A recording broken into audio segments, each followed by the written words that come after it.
Baik, bismillahirrahmanirrahim. Assalamualaikum warahmatullahi wabarakatuh. Waalaikumsalam. Alhamdulillah, syukur ala ni'amillah, salatu wassalamu ala rasulillah, amma ba'd. Bapak Ibu rahimahumullah, pada tahmid wa taslim, kita lanjutkan kembali pembahasan terkait ghuslul mayyit. Tadi kita sudah masuk ke pembahasan terkait aib. Yang memandikan itu yang pertama harus orang yang amanah, orang yang tahu terkait kaifiat atau tata cara memandikan jenazah secara syar'i, ya. Ketiga, orang yang mampu menjaga lisannya dari aib yang dia ketahui dari jenazah. Aib itu tadi ada warna, kemudian juga sebab sakitnya, kemudian juga penyakitnya juga bisa menjadikan aib. Saya pernah memandikan almarhum, beliaunya sudah insaf, penampilannya juga bersih, jenggotnya juga panjang, tapi beliaunya sakitnya AIDS, HIV.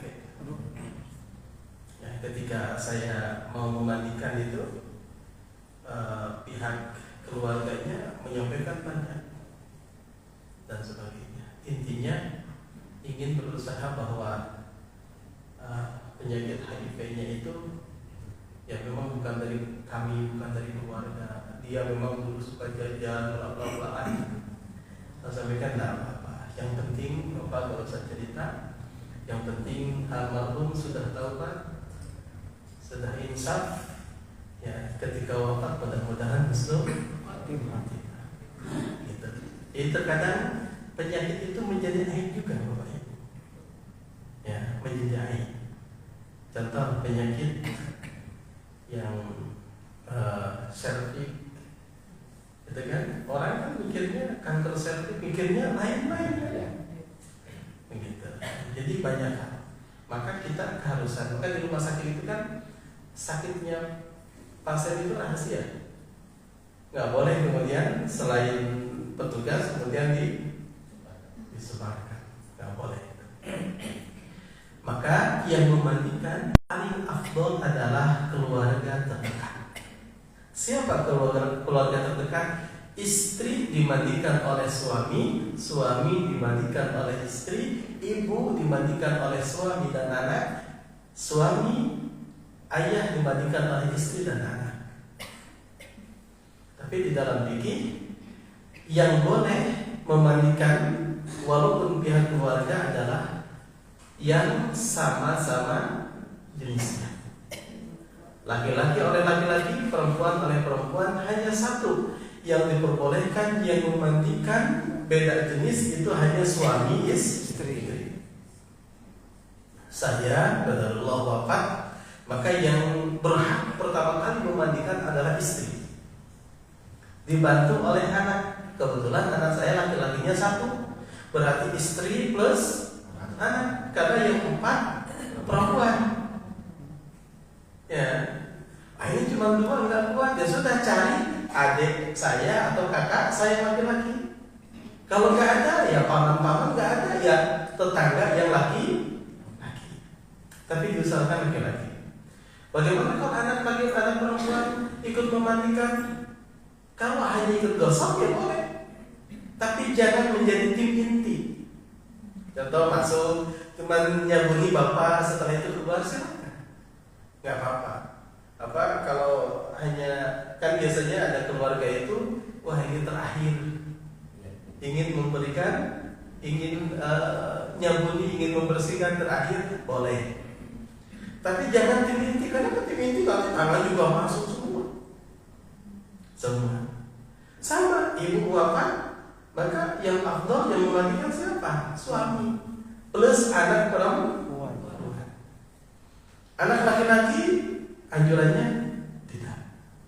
Kalau cuma datang ingin nyambuni ibu gosok-gosok setelah itu keluar ya silakan saja. Tapi tim inti tadi cari yang jenisnya sama. Ya, laki-laki oleh laki-laki, perempuan oleh perempuan. Gitu ya. Bapak Ibu, kalau di lingkungan masih banyak, bahkan ya ada juga yang ayahnya wafat dimandikan oleh anak perempuan sampai dipangku dan sebagainya juga ada.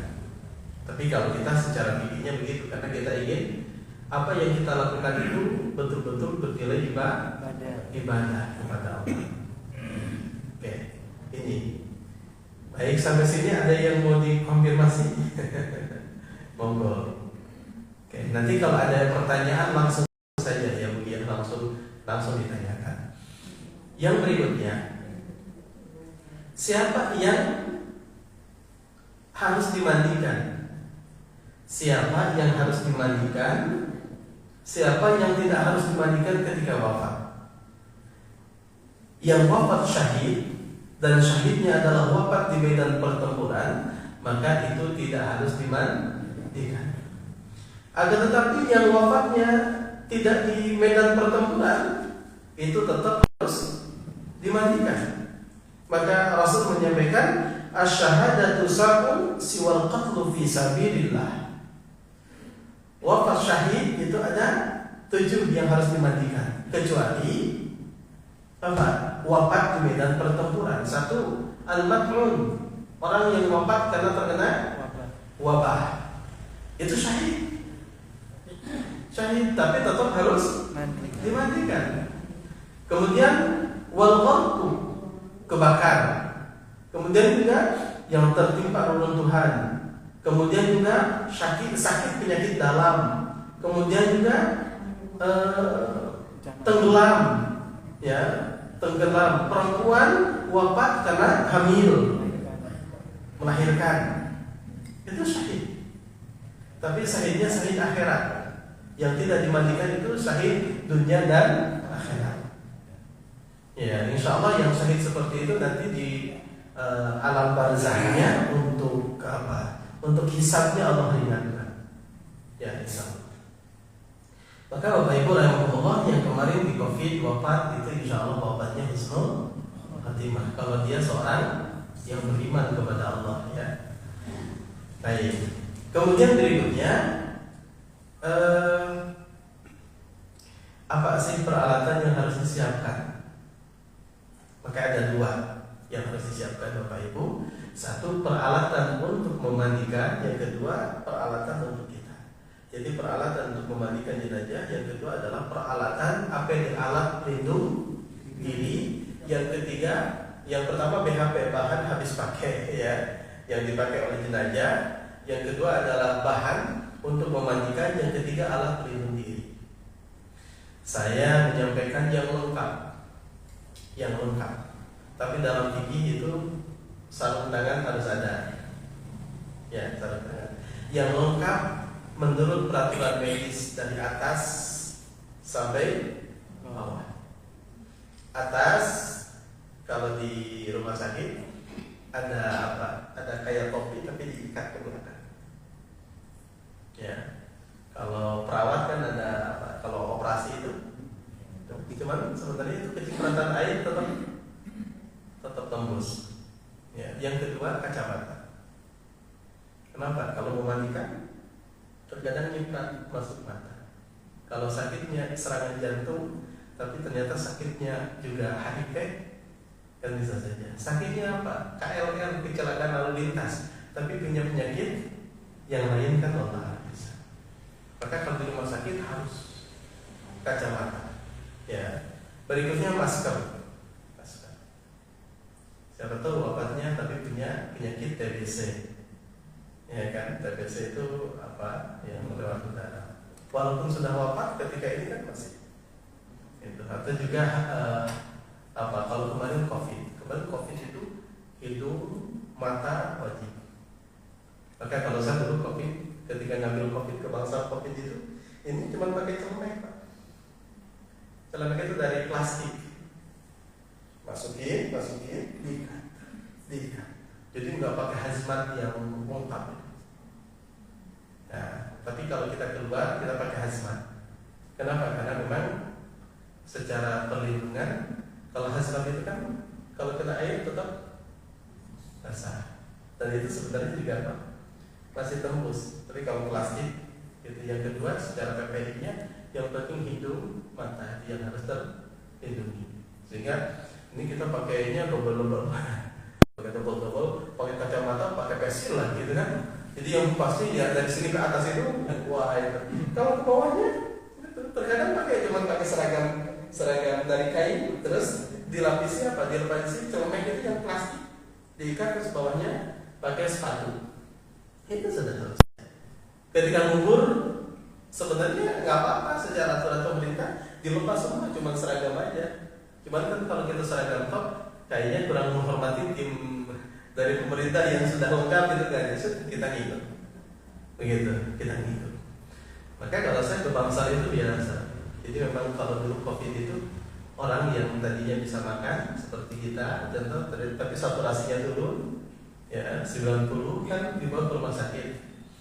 Ya, ketika melihat ke Bangsal itu wajar ketika ngedrop, wajar. Karena Bangsal itu terbuka semua. Ada yang LC lulusan COVID ini. Pernah rawat inap? Belum. Ya. Belum. Ya. Tapi nggak ada yang rawat inap. Nggak ya. Biasanya kalau nggak rawat inap di rumah itu, kalau selama tidak sesak sebenarnya itu banyak ini. Saya juga 14 hari sama, padahal sudah vaksin dulu. Tapi lidah aja yang putih semua, saya nggak bisa makan. Jadi makan itu pakai bubur, masukin ke dalam, disedotnya sini. Saya nggak mau kalau harus rawat inap karena nggak sesak, ngeri bu, ya di Bangsal. Maka wajar kalau kemudian orang ngedrop itu karena melihat di sampingnya itu kan masuk. Setiap hari lihat gitu loh, ngirim perawat makan sambil lihat pasien. Apalagi kalau kemudian makannya pilih-pilih, harus makan ini dan sebagainya kan gitu, itu sudah nggak bisa makan. Nah, gitu. Jadi kalau di rumah biasanya insya Allah tidak sesak. Itu yang kemarin banyak wafat itu karena sesak dan oksigennya tidak banyak ya. Baik. Tadi sampai masker, kemudian celemek. Kalau celemek itu Bapak Ibu di rumah sakit satu pakai celemek kayak masak itu tapi dari plastik. Yang kedua bisa jas hujan. Kalau di kita ya jas hujan. Jas hujannya itu ada 2 jas hujan yang bisa dicuci. Ini BHP kita. Makanya kalau Bapak Ibu di musola ya mau ada ya nanti disiapkan satu lemari, tapi isinya BHP, bahan habis pakai untuk kita aja, dan alat pelindung diri. Alat pelindung dirinya dari atas, kacamata, masker, kemudian celemeknya tadi bisa yang jas hujan yang 10.000 itu, yang 10.000 setelah itu pasti dibuang. Ya, itu lebih simpel daripada harus nyuci. Murah ada jas hujan yang layak dicuci lagi, tapi mahal tuh. Setelah pakai cuci, lipat, masukin lagi. Tapi kayaknya lebih simpel yang 10.000-an kan, setelah itu dibuang. Terus ke bawahnya pakai sepatu boot. Ini kalau di rumah sakit. Kalau di kampung, contoh suami wafat, nggak pakai masker, nggak pakai ini, nggak pakai yang lain, baju biasa ya nggak apa-apa. Ya, yang penting kita paham sakitnya bukan menular. Kalau di rumah sakit rata-rata Bapak Ibu, kalau pasien wafat di rumah sakit dan sakitnya menular, biasanya dianjurkan tidak dimandikan di kampung. Gitu. Rata-rata begitu, aturannya begitu. Maka kalau kita di tim rumah sakit itu kalau memandikan itu ya yang infeksius itu, yang menular itu. Maka kalau ini wafatnya di mana? Di rumah sakit A, dibawa ke kampung, insya Allah ya mudah-mudahan tidak menular, gitu kan? Karena aturannya memang kalau yang menular itu harus dimandikan di rumah sakit. Ya, harus dimandikan di rumah sakit. Jadi pastikan kita juga tahu, karena ternyata sakit menular itu memang nyata ada. Ibunda saya wafat itu karena TBC itu dari pembantu. Nah, jadi HNP kejepit saraf, saya operasi di Klaten. Setelah dioperasi di Klaten, kan harusnya Purworejo, tapi saya carikan tempat tinggal yang dekat karena beliaunya ingin lebih leluasa. Saya minta layanan perawat rumah sakit untuk memastikan lukanya sembuh, tapi kan ibu perlu kalau ke belakang dibantu, bela-bela dan sebagainya. Akhirnya saya cari pembantu dan dapat, ternyata beliaunya itu proses pengobatan 6 bulan harusnya, tapi tidak sampai tuntas. Akhirnya kambuh lagi. Nah, setelah kambuh ketahuan selesai, kita arahkan untuk berobat, tapi sadar diri, ya Allah, jangan-jangan mudah-mudahan ibu tidak kena. Tapi 2 bulan kemudian ibu mulai batuk. Dicek ternyata positif sampai wafat. Jadi pastikan kalau di medis itu pasien jenazah yang kita mandikan itu menular atau tidak. Kalau suami istri biasanya nggak apa-apa gitu. Maka yang paling afdal itu adalah suami oleh istri, istri oleh suami. Ini alat pelindungnya. Jadi Bapak Ibu, ini alat pelindung lengkap tadi. Bagaimana kalau kemudian cuma pakai baju ini, cuma kaos tangan, nggak apa-apa, silakan saja. Karena sebenarnya perlindungan ini kalau di rumah sakit itu anggap semua pasien itu menular. Rumus rumah sakit begitu. Anggap semua pasien yang wafat itu menular, walaupun wafatnya serangan jantung, wafatnya tadi DM, wafatnya kecelakaan. Tapi kita tidak tahu yang menyertai penyakitnya, maka harus dianggap begitu. Kemudian yang kedua yang harus kita siapkan adalah peralatan memandikan. Apa peralatan memandikan? Seperti mandi biasa, ada sabun, ada sampo, ada apa lagi, handuk, jari, ya. Kemudian juga gayung, kalaupun di kampung contoh tidak pakai gayung, pakainya selang juga silakan saja. Di RSI pakai selang. Gayung itu hanya untuk nyiram air yang bercampur kapur bagus. Jadi yang harus kita siapkan itu satu, air suci mensucikan, air bersih. Yang kedua, air 1 ember, air putih diisi kapur, dicampur kapur bagus. Nanti kapur bagus ini untuk menyiram siraman terakhir. Karena memandikan itu kan harus air suci dan mensucikan. Saya jangan sampai Bapak Ibu di kampung airnya sudah disiapkan 5 ember, 6 ember, 7 ember dan sebagainya, tapi airnya dicampur kembang. Ya, nanti kalau dicampur kembang, khawatirnya airnya suci tapi tidak mensucikan. Ketika berubah warnanya atau baunya, ini kok jadi wangi gitu kan? Nah, suci tapi tidak mensucikan. Karena kalau air tadinya suci tidak mensucikan, ketika air bercampur dengan barang suci ini, air diisi teh, berarti air teh suci. Tapi untuk mandi besar boleh nggak? Nggak boleh. Untuk wudhu juga nggak boleh. Begitu. Maka pastikan, siraman terakhir itu air bercampur kapur barus itu sebenarnya ini hanya siraman untuk fadilah air kapur barus itu, satu untuk menjaga keawetan. Jadi kapur barus itu sebenarnya untuk menjaga agar tidak cepat busuk. Yang kedua untuk wangi, maka kecoa dan yang lainnya kan juga, ya gitu kan. Dan itu dalam hadis Rasul juga menyampaikan, sunnah Rasul. Sama kalau ada bidara, daun bidara. Kalau daun bidara tidak banyak ya ambil aja, sunnah aja itu kan. Ambil silakan dicampur. Gak usah diulek-ulek, nggak apa-apa, itu kan sebagai sunnah aja. Kalau menurut ulama itu air bidara sudah cukup tergantikan dengan sabun. Karena itu sebenarnya untuk membersihkan. Jadi peralatan memandikan, meja seperti ini boleh, ya. Meja kalau di rumah sakit atau juga di tempat lain ada khusus meja memandikan. Di sini sudah ada belum? Belum ya. Ada punya RT. Pak Junan ya. Kalau ada ya. Tapi nggak dipakai. Gudak. Boleh nggak di meja gini juga boleh. Boleh nggak di pangku? Contoh memandikan sambil di pangku, ya nggak apa-apa. Yang penting bagaimana kita memastikan almarhumah itu bersih. Okay. Kalau di meja begini biasanya dikasih gedebok pisang. Sebenarnya nggak ada dalam hadisnya, itu hanya itu kearifan lokal. Karena kalau gedebok pisang, kalau pakai kayu jati kan kasihan jenazahnya. Bawahnya gedebok pisang, nanti kayu jati kan, kalau miring kanan miring kiri, ya kalau kayu keras kan bisa luka. Itu adanya gedebok pisang sama. Iya ya, luar biasa ternyata di masyarakat kita itu.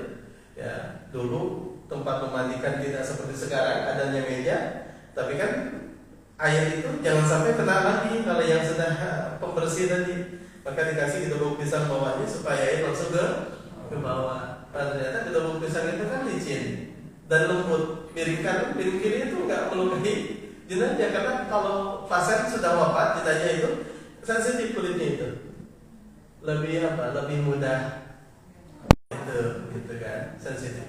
Okay. Kemudian berikutnya alat untuk yang ketiga, bahan habis pakai untuk jenazah apa? Satu, kain kafan. Kemudian yang kedua, kapas. Ketiga, kapur barus. Cukup ini yang dibawa di kubur itu. Kain kafan, kapas, kapur barus. Plus minyak wangi. Karena nanti setelah dikafani dianjurkan untuk disemprot disemprot minyak wangi. Kain kafan besok kita praktek cara buat kain kafan. Ya, kain kafan jumlahnya dan sebagainya insya Allah besok kita bahas. Tapi ini untuk untuk jenazah berarti tadi apa? Kain kafan, kapas, kapur barus dan minyak wangi. Baik, kemudian yang berikutnya Bapak Ibu, untuk kaifiat tata cara memandikan. Ya, tata cara memandikan. Ini harus hafal. Sebenarnya mudah, memandikan itu mudah, seperti Bapak Ibu mandi besar. Rumusnya itu aja. Memandikan jenazah seperti Bapak Ibu mandi besar. Gimana kaifiat mandi besar? Kaifiatnya kita masuk ke kamar mandi kan? Ya, berarti kamar mandi tempat mandi, berarti kita siapkan juga tempat mandi. Di sana juga ada air dan sebagainya, ada gayung, itu kita siapkan.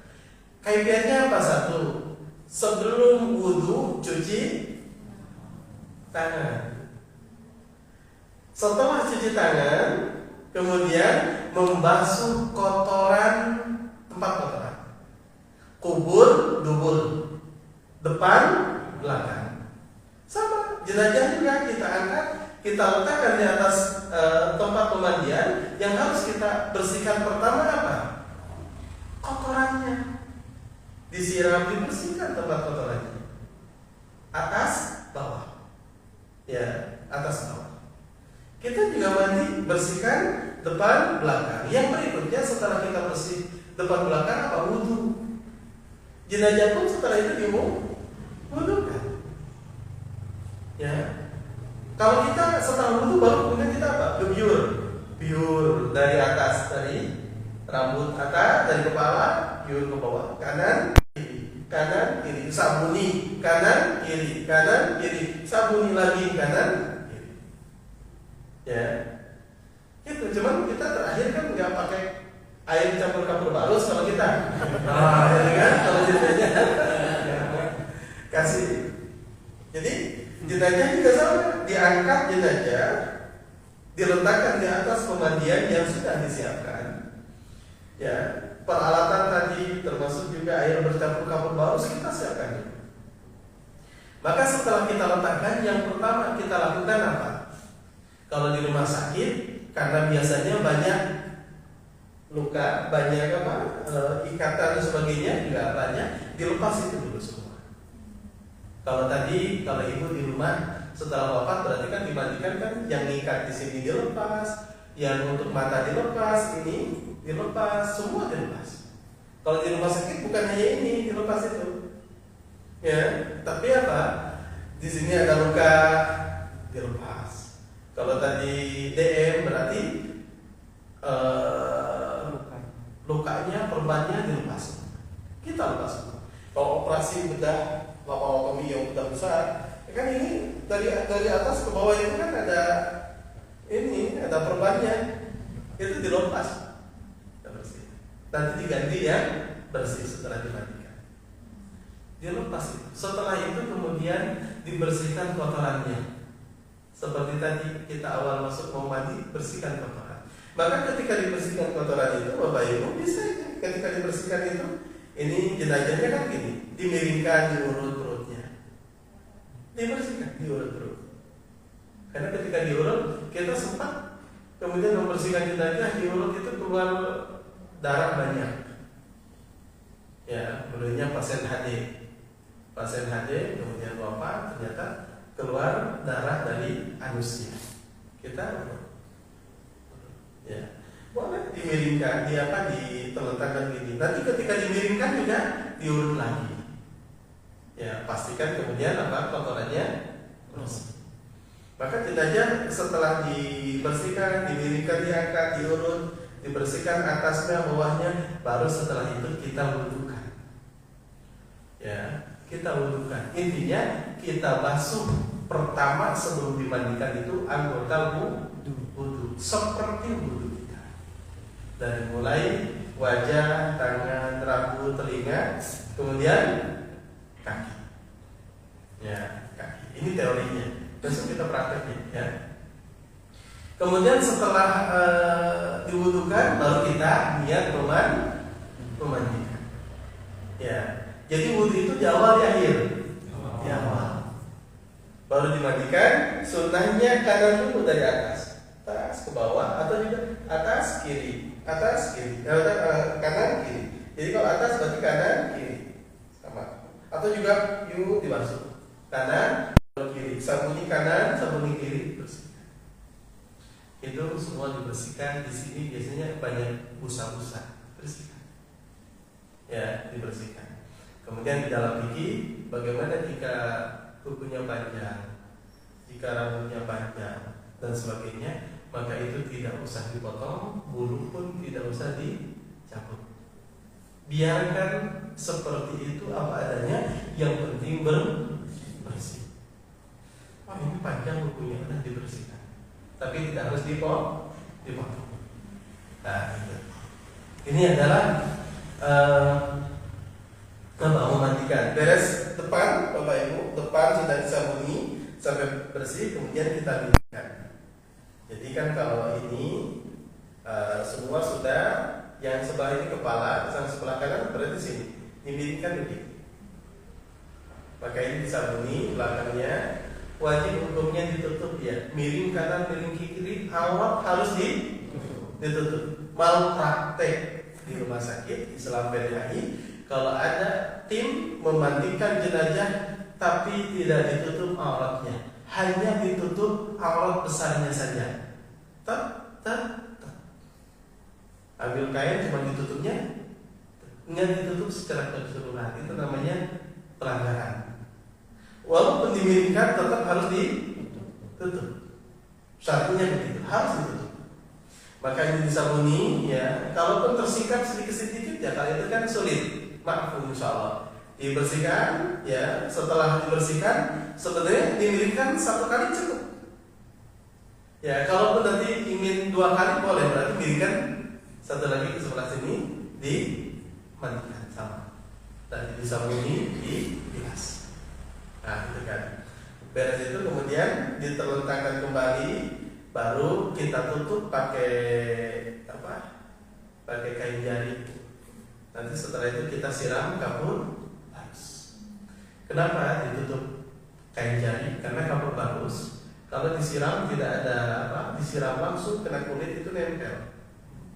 Jadi nanti terlihat seperti belum mandi. Maka jenazah ini kemudian kita tutup pakai kain jari itu. Maka airnya yang kena jenazah, kapur balusnya tersaring kain jari. Dulu kita tidak pakai kain jari, langsung sur pas dibuka, wah. Ya, nanti kalau keluarga lihat itu jadi menakutkan lagi, karena banyak putih.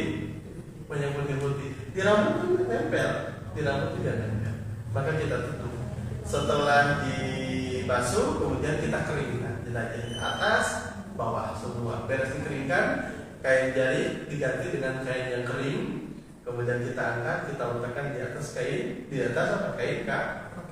Jadi kain kapan itu disiapkan terlebih dahulu sebelum dimandikan. Karena kasihan nanti baru dimandikan, kain kapan belum siap, jenajahnya lama tuh di tempat pemandian. Oke, baik. Ini teorinya Bapak Ibu. Ya, nanti insya Allah prakteknya akan lebih. Ketika besok praktek nanti tidak harus pakai air sih. Nanti prakteknya orang langsung, ya orang langsung, tapi nggak usah pakai air nggak apa-apa. Nah, itu kan, gitu langsung ini aja. Pakai air boleh, boleh. Tapi kalau air jangan pada isa. Ya, jangan pada isa. Memang kalau bagusnya praktek langsung pakai air, dengan sembari air campur kapur balus pun kita siapkan. Baik Bapak Ibu, sampai sini ada yang mau ditanyakan kira-kira? Oke, monggo Pak. Pakai selang ya.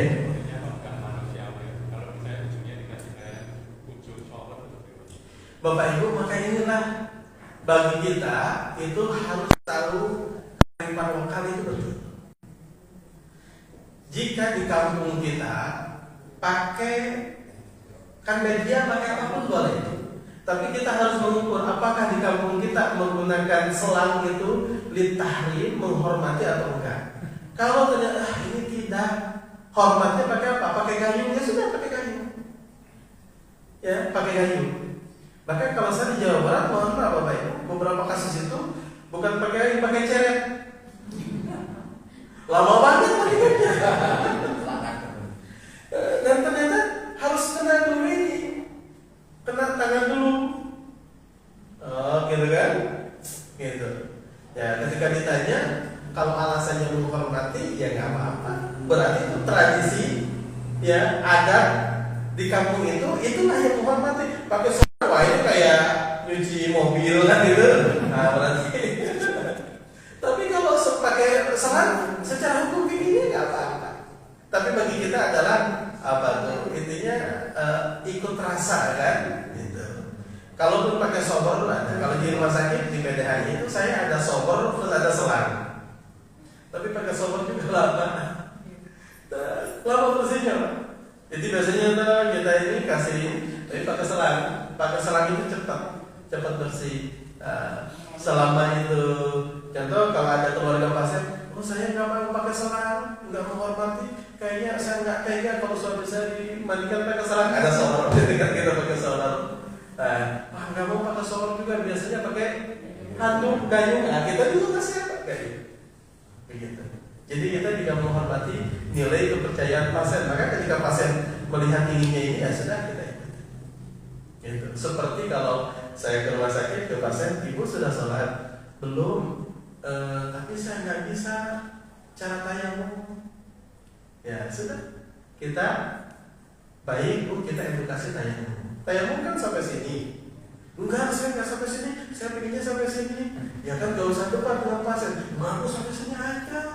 Enggak sampai sini. Ya udah kalau pasiennya pengen sampai sini ya tinggal tayamum kan sampai.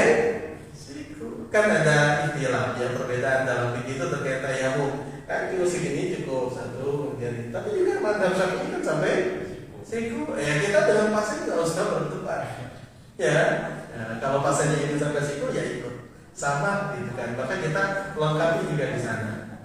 Gitu. Kalau di sini biasanya pakai sobor, biasanya pakai kayu juga silakan. Ya ikut intinya begini, litahrim. Menghormati jenazah orang yang masih hidup, orang yang wafat perlakukan seperti orang yang masih hidup. Ya, maka memandikan jangan banyak-banyak. Contoh ini, saya tanya sama Bapak Ibu jujur, sering mandi sendiri atau sering dimandikan pasangan? Pak Usman. Sering dimandikan oleh ibu atau sering mandi sendiri? Oleh ibu.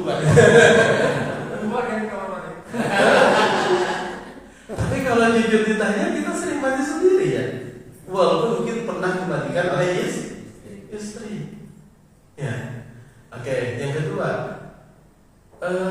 kita dimandikan istri pun terkadang malu, apalagi ibu dimandikan suami, malu kan Bu? Malu juga. Maka kalau kita memperlakukan jenazah yang wafat, jenazah kan nggak bisa protes. Karena tidak bisa mandi, maka kita mandikan.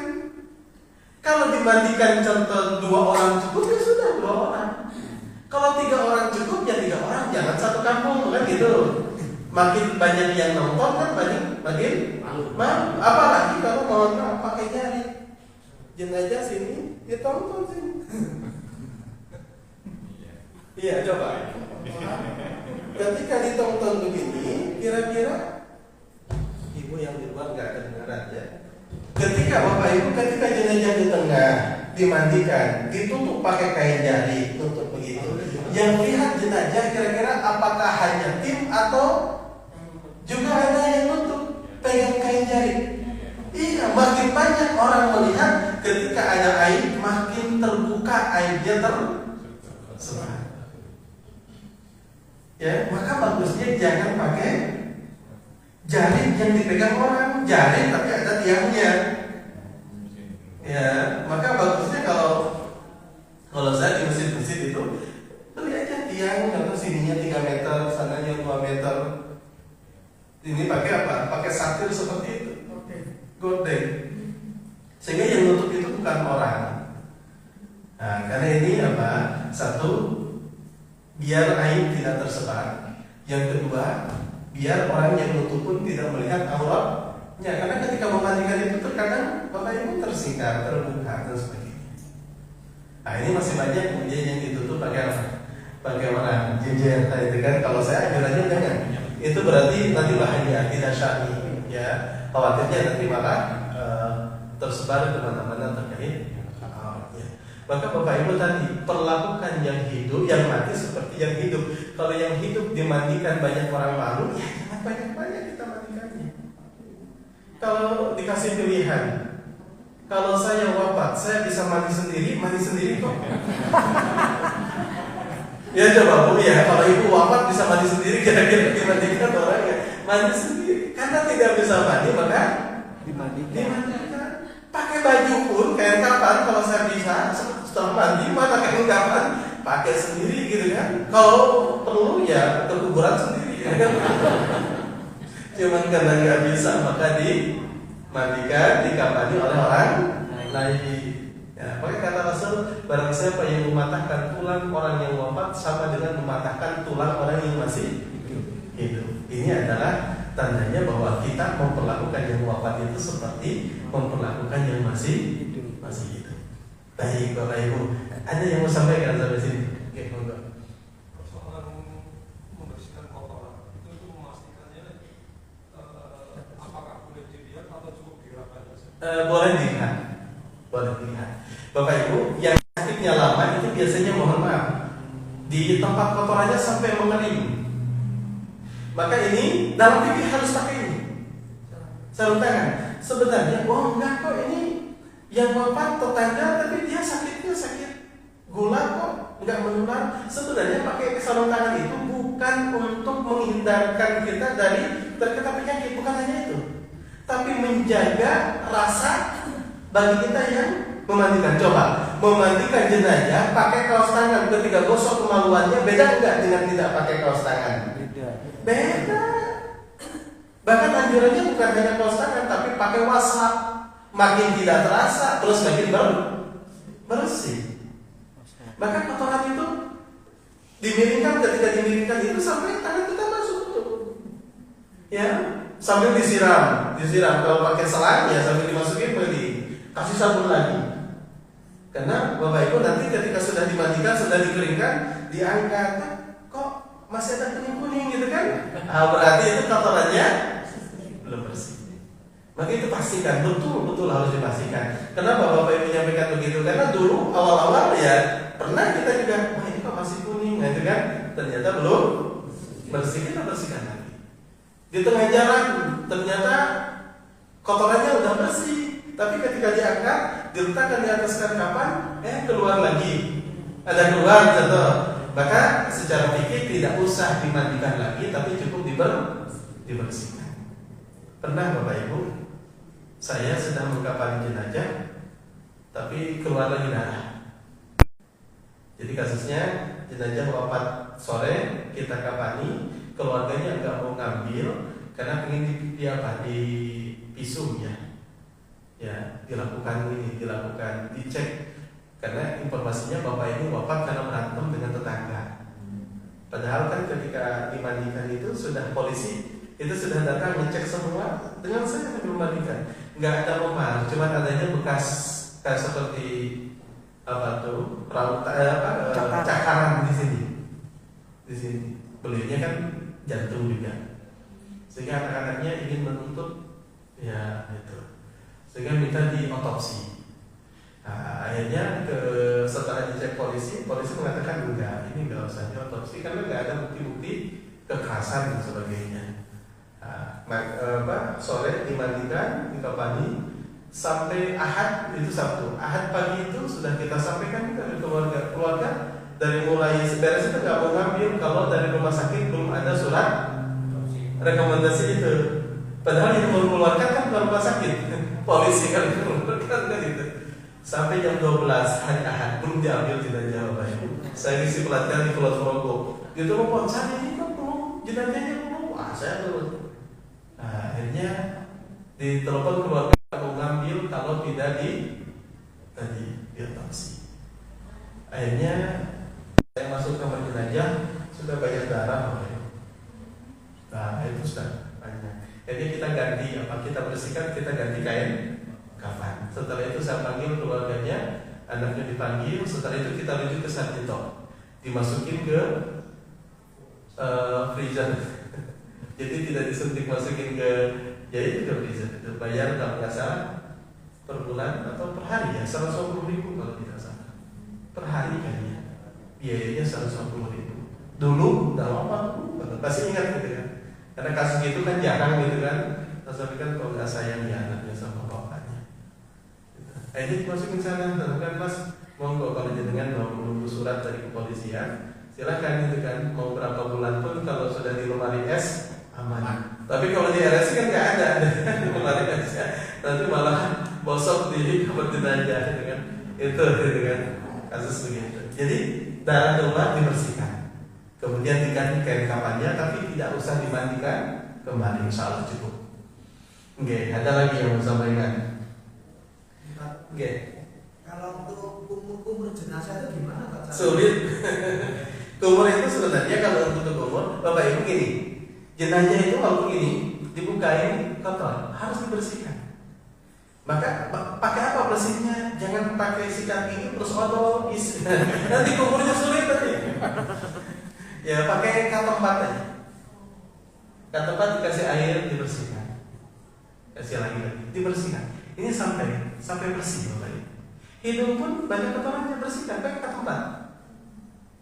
Ini kalau kuku kita pakainya pakai tusuk gigi itu, dibersihkan. Maka di kamar jenazah ada tempat ada, tusuk gigi ada, jadi dibersihkan semua.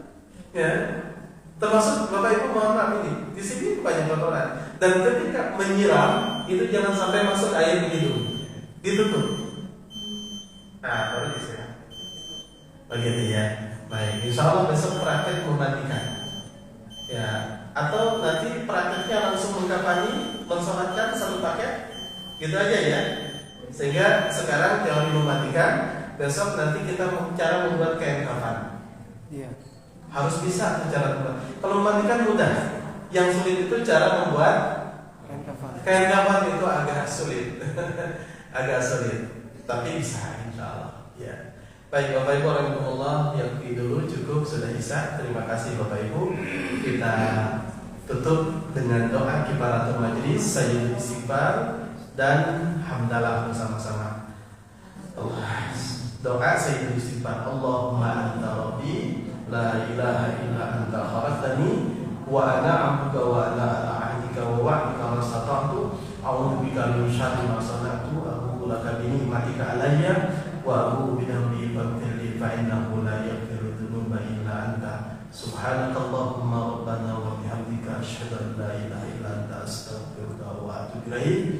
Demikian alhamdulillahirabbil alamin. Demikian mohon maaf atas kekurangan dan kehilapan. Billahi taufiq wal hidayah. Assalamualaikum warahmatullahi wabarakatuh. Waalaikumsalam.